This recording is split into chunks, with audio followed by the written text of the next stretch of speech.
Hello mga Popsy! Welcome to the Pops TJ Recipe. For today's recipe, tayo magnilagang baka.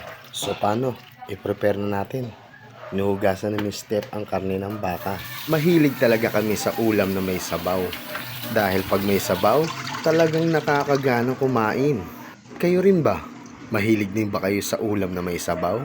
Paghatid namin sa school, ay talagang dumiretso na kami sa pamamalengke. Dahil para maaga kami makapag-prepare at dahil maghahatid pa kami ng pananghalian ng bata sa school. Maghapon kasi ang estudyante namin, kaya kailangan hindi siya magugutom. At dahil medyo matagal din lutuin ang nilagang baka, ay kailangan maaga talaga magluto. So nilagay na natin ang karne ng baka sa kaldero, nilagyan na natin ng paminta, ng sibuyas at konting asin. Syempre, lagyan na rin natin ng tubig para sa pagpapakulo. Dahil wala kaming pressure cooker, isasalang natin sa rice cooker. At habang nakasalang, balatan naman natin ang saging. At ang nagpe-prepare nito ay si Mama J. Sabi nga niya, siya na nga lang daw magbabalat nito para ma-ready naman din ni Miss Steph ang iba pang mga gagamiting gulay. At ako naman, nagbibideo para maipakita ko sa inyo. Pagsama-sama at tulong-tulong ay talagang masarap ang pagkakaluto nito. At eto, ire-ready naman ni Miss Steph ang gulay. Meron tayong pechay Tagalog at meron din tayong pechay Baguio. Medyo mahal lang talaga ang gulay ngayon mga Popsy. Kaya medyo tipid-tipid tayo. Kaya eto lang muna ang ating gulay sa nilagang baka. Kung talagang medyo nagtitipid ka, ay okay na to. Pwede nga lang din pechay Baguio lang eh. Medyo mahal din ang patatas. Kaya saging na saba na lang muna ang ating ilalagay. Bawi na lang tayo pag medyo mura na ang mga bilihin. At yan, pagkatapos siwain ni Miss Steph ang gulay, huhugasan naman niya. Kailangan kasi maayos ang pagkakahugas at pagkakaprepare nito. Kailangan natin laging maingat para sa ating mga kalusugan. Lagi natin panatilihin na pag nagluluto tayo ay kailangan laging malinis. Ang fresh ng gulay natin. Masarap talaga kasi sa nilaga ang maraming gulay. At paborito rin ng aking anak ang nilagang saging. At yan, tignan naman natin kung malambot na ang karne ng baka.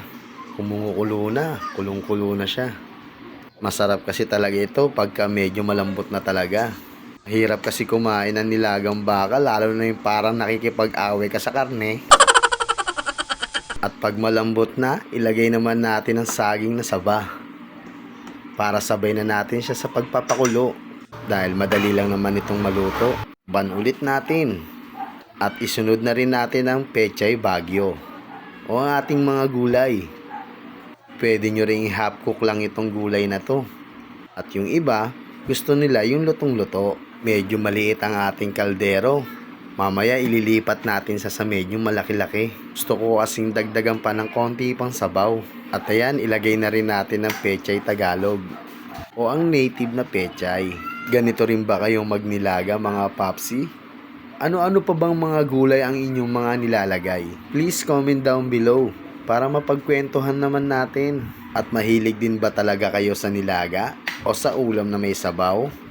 At eto sigurado, matatakam kayo.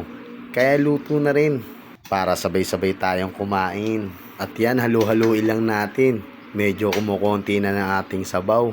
Kaya maya-maya ililipat na natin siya sa medyo malaki-laki. Ang pagluluto talaga ngayon ng medyo masarap-sarap na ulam ay talagang medyo pricey. Pero okay lang, basta't sama-sama at salo-salo, masaya ang buong pamilya. So lagyan naman natin ngayon ng pampalasa. At nailipat na rin natin siya sa medyo malaking kaldero. Sunod natin lagyan ng beef cubes para dagdag din pampalasa. Dahil nagdagdag din tayo ng konti pang sabaw, kaya dinagdagan din natin ng beef cubes. At ayan, malapit na siyang maluto. Tignan nyo naman. Nakakatakam na, 'di ba? Ang parang ang sarap-sarap ng kumain. Magdadagdag din tayo ng konti pang asin kasi nagdagdag din tayo ng konti pang sabaw. Halu-haluin lang natin at pag kumulo na siya, pwede na tayong maghain.